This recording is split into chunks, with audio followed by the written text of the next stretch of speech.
पूर्वी भारत और north east की भूमि आज एक नए भविष्य की शुरुआत करने जा रही है। एडवांटेज आसाम पूरी दुनिया को असम के पोटेंशियल और प्रोग्रेस से जोड़ने का एक महाअभियान है।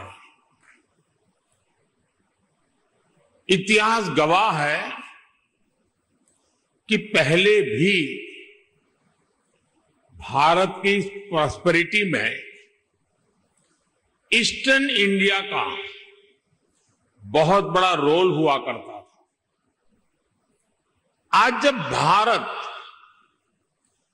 विकसित होने की तरफ बढ़ रहा है तो एक बार फिर ईस्टर्न इंडिया, हमारा ये नॉर्थ ईस्ट अपना सामर्थ्य दिखाने जा रहा है। एडवांटेज आसाम को मैं इसी स्पिरिट के रिफ्लेक्शन के रूप में देख रहा हूं। मैं असम सरकार को, हेमंता जी की पूरी टीम को इस भव्य आयोजन के लिए बहुत बहुत बधाई देता हूं। मुझे याद है 2013 में मैं चुनाव अभियान के लिए आसाम का दौरा कर रहा था। तो एक सभा में ऐसे ही मेरे मन से एक शब्द निकला था और मैंने कहा था, वो दिन दूर नहीं जब लोग अल्फाबेट्स पढ़ना शुरू करेंगे तो कहेंगे ए फॉर आसाम।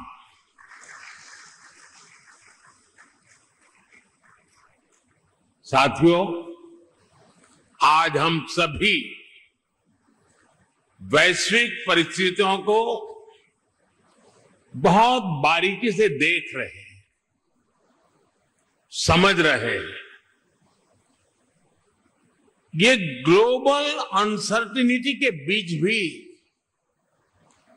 दुनिया के तमाम एक्सपर्ट्स उनके भीतर एक बात को लेकर सर्टेनिटी है और वो सर्टेनिटी है भारत के तेज ग्रोथ को लेकर। भारत पर इस भरोसे का बहुत ठोस कारण है। आज का भारत आने वाले 25 साल की इस 21वीं शताब्दी के लॉन्ग टर्म विजन को ध्यान में रखते हुए एक के बाद एक कदम उठा रहा है, व्यापक स्तर पर काम कर रहा है। आज दुनिया का भरोसा भारत की युवा आबादी पर है, जो बहुत तेजी से स्किल्ड हो रही है, इनोवेट कर रही है। आज दुनिया का भरोसा भारत के उस नियो मिडिल क्लास पर है जो गरीबी से निकलकर नई एस्पिरेशन के साथ आगे बढ़ रहा है। आज दुनिया का भरोसा भारत की उस 140 करोड़ जनता पर है जो पॉलिटिकल स्टेबिलिटी और पॉलिसी कंटिन्यूटी को सपोर्ट कर रही है। आज दुनिया का भरोसा भारत की उस गवर्नेंस पर है जो लगातार रिफॉर्म कर रही है। आज भारत अपनी लोकल सप्लाई चेन को मजबूत कर रहा है। आज भारत दुनिया के अलग अलग रीजन्स के साथ फ्री ट्रेड एग्रीमेंट्स कर रहा है। ईस्ट एशिया के साथ हमारी कनेक्टिविटी लगातार सशक्त हो रही है और नया बन रहा India middle east Europe economic corridor भी अनेक नई संभावनाएं लेकर आ रहा है। साथियों, भारत पर मजबूत होते ग्लोबल ट्रस्ट के बीच आज हम सभी यहां असम में जुटे हैं, मां कामाख्या की धरती पर जुटे हैं। भारत की ग्रोथ में असम का कंट्रीब्यूशन लगातार बढ़ता जा रहा है। 2018 में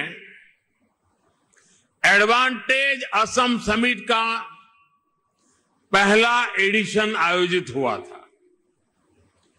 तब असम की इकोनॉमी 3.25 लाख करोड़ रुपए की थी। आज असम करीब 6 लाख करोड़ रुपए की इकोनॉमी वाला राज्य बन गया है। यानी भाजपा सरकार में सिर्फ 6 सालों में असम की इकोनॉमी की वैल्यू डबल हो गई है।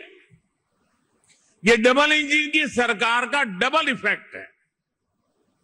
असम में हुए ढेर सारे इन्वेस्टमेंट ने, आप सभी ने असम को अनलिमिटेड पॉसिबिलिटीज का राज्य बना दिया।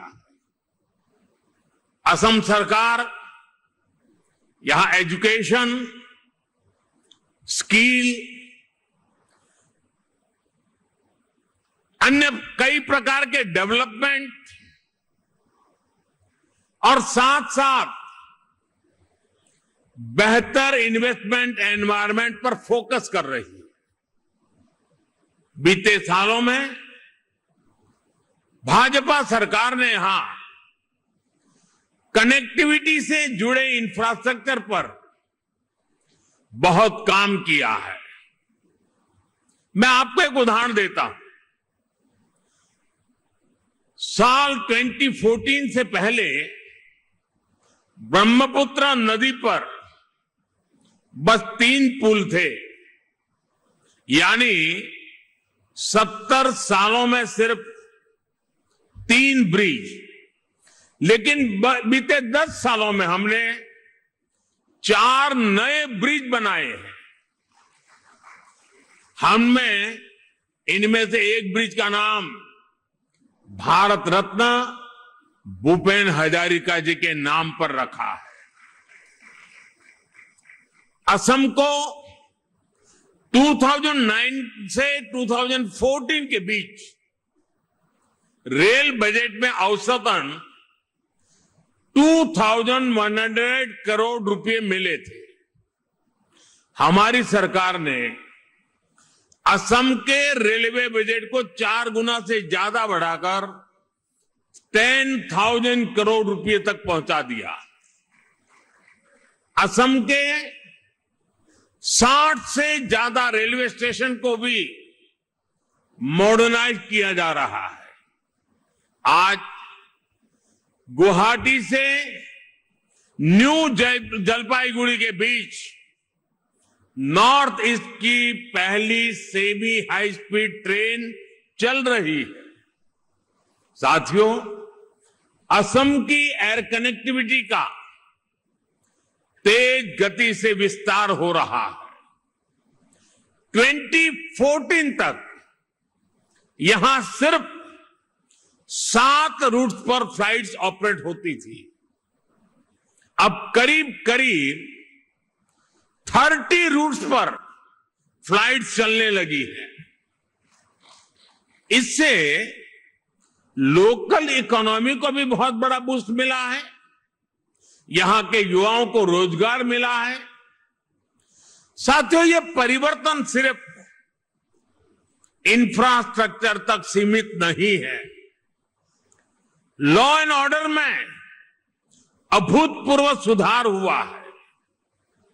बीते दशक में अनेक पीस एकॉर्ड्स किए गए हैं। बॉर्डर से जुड़े लॉन्ग पेंडिंग इश्यूज का समाधान किया गया है। आज असम का हर रीजन, हर नागरिक, हर युवा यहां के विकास के लिए दिन रात मेहनत कर रहा है। साथियों, आज भारत में इकोनॉमी के हर सेक्टर में, हर लेवल पर बड़े रिफॉर्म्स हो रहे हैं। हमने ईज ऑफ डूइंग बिजनेस के लिए निरंतर काम किया है। हमने इंडस्ट्री और इनोवेशन कल्चर को बढ़ावा देने का पूरा इकोसिस्टम तैयार किया है। स्टार्टअप के लिए नीतियां हो, मैन्युफैक्चरिंग के लिए पीएलआई स्कीम्स हो, या मैन्युफैक्चरिंग कंपनियां और एमएसएमई को टैक्स में छूट देना हो, हमने हर एक के लिए बेहतरीन पॉलिसीज बनाई है। सरकार देश के इंफ्रास्ट्रक्चर पर भी बहुत बड़ा इन्वेस्टमेंट कर रही है।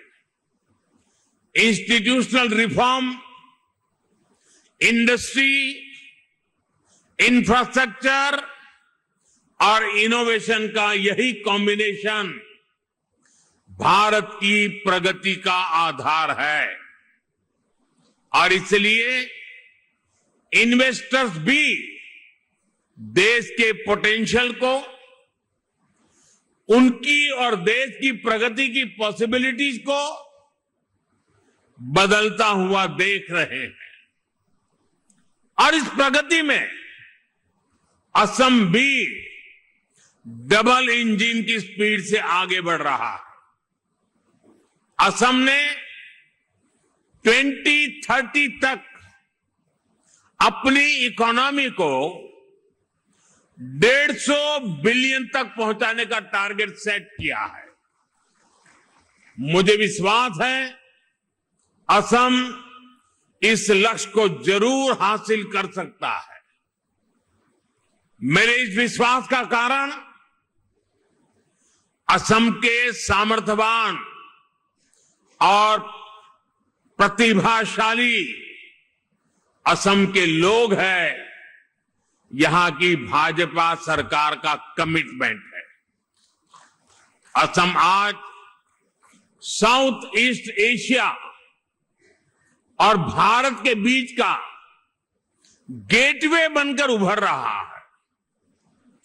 इस पोटेंशियल को और आगे बढ़ाने के लिए सरकार ने north east transformative industrialization scheme यानी उन्नति शुरू की है।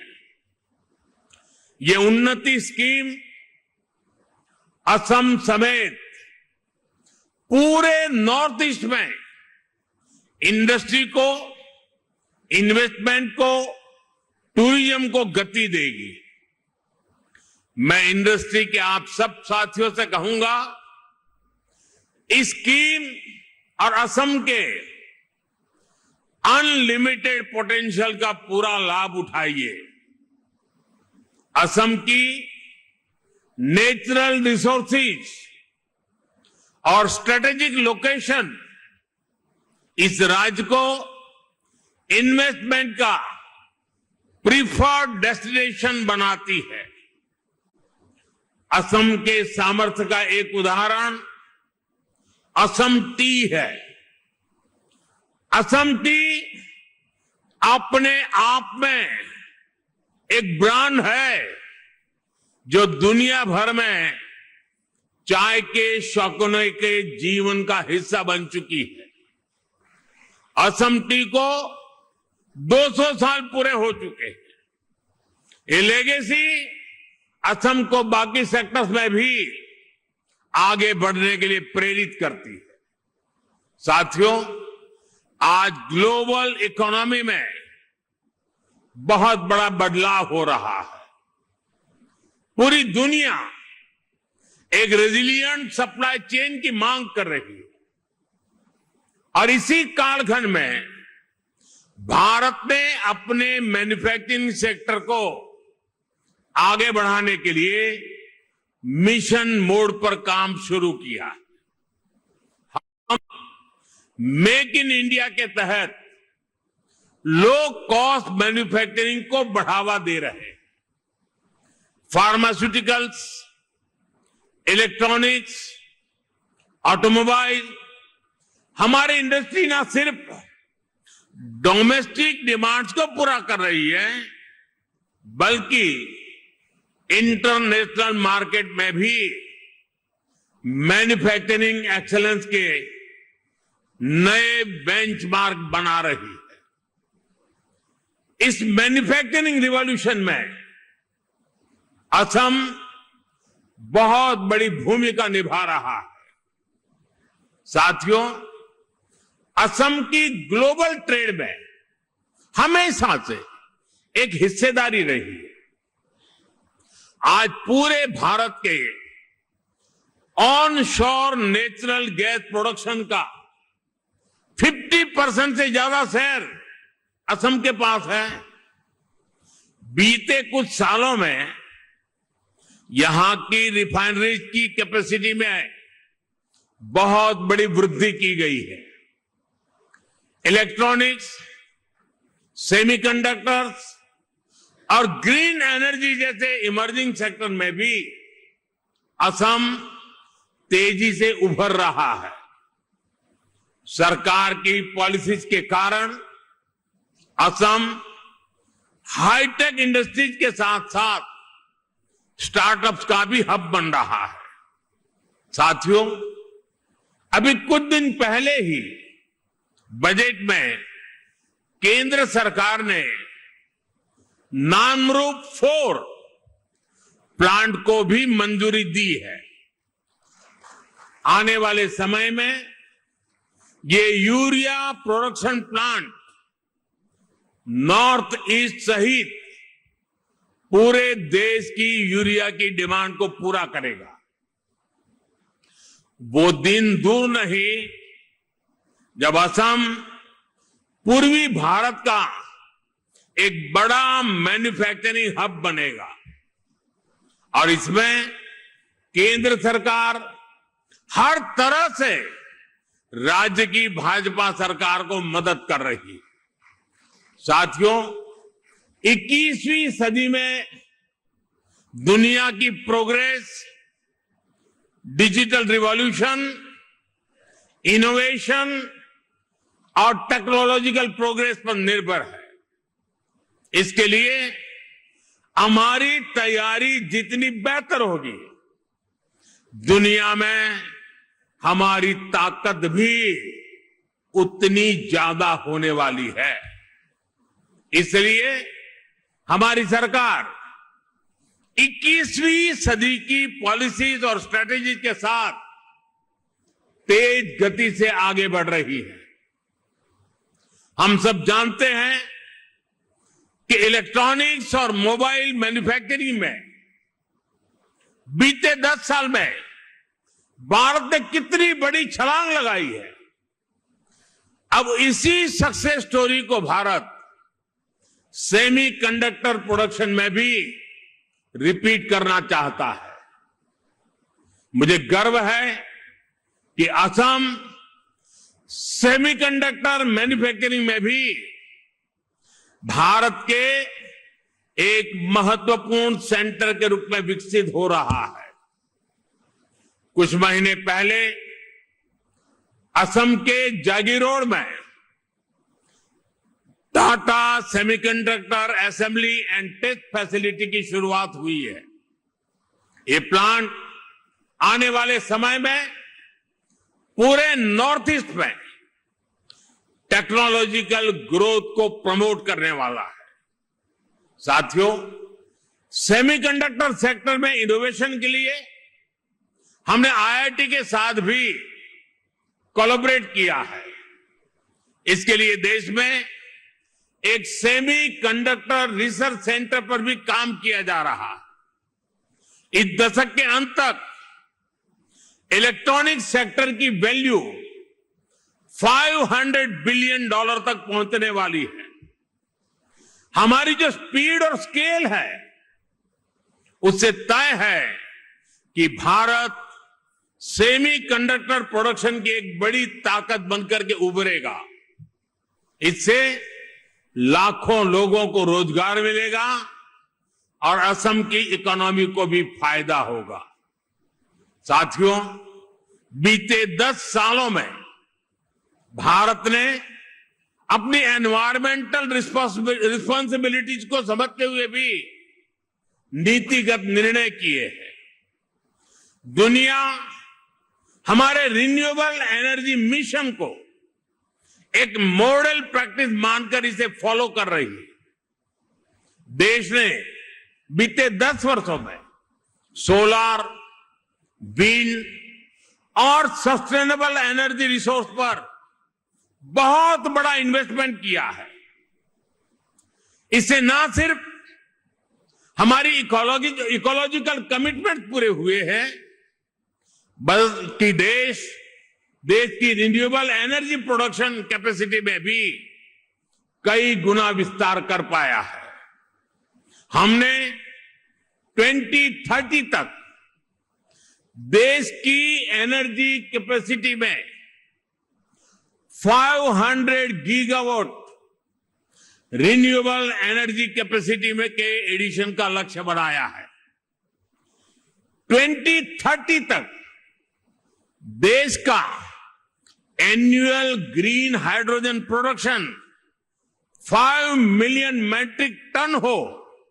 सरकार इसके लिए मिशन बनाकर काम कर रही है।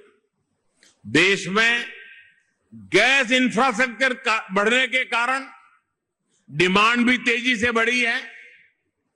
गैस बेस्ड इकोनॉमी का पूरा सेक्टर तेजी से एक्सपांड हो रहा है। इस जर्नी में असम के पास बहुत बड़ा एडवांटेज है। सरकार ने आप सबके लिए बहुत सारे रास्ते बनाए हैं। पीएलआई स्कीम से लेकर ग्रीन इनिशिएटिव के लिए बनी सारी पॉलिसी आपके हित में है।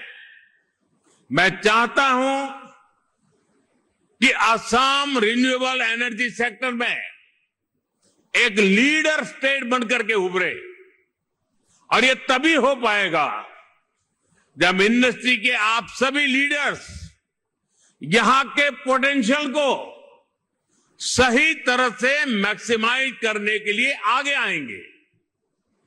साथियों, 2047 तक भारत को विकसित भारत बनाने में पूर्वी भारत की भूमिका बहुत बड़ी होने वाली है।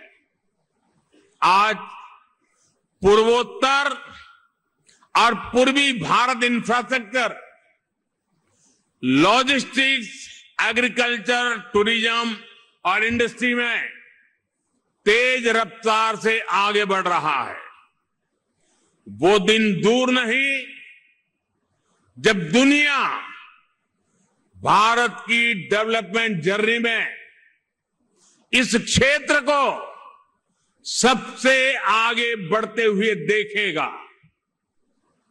मुझे विश्वास है आप इस यात्रा में असम के साथी बनेंगे, साझीदार बनेंगे। आइए एक साथ मिलकर हम असम को एक ऐसा राज्य बनाएं जो पूरे ग्लोबल साउथ में भारत की कैपेबिलिटीज को नई ऊंचाइयों तक पहुंचाए। एक बार फिर आज की समिट के लिए आप सभी को मेरी ढेर सारी शुभकामनाएं।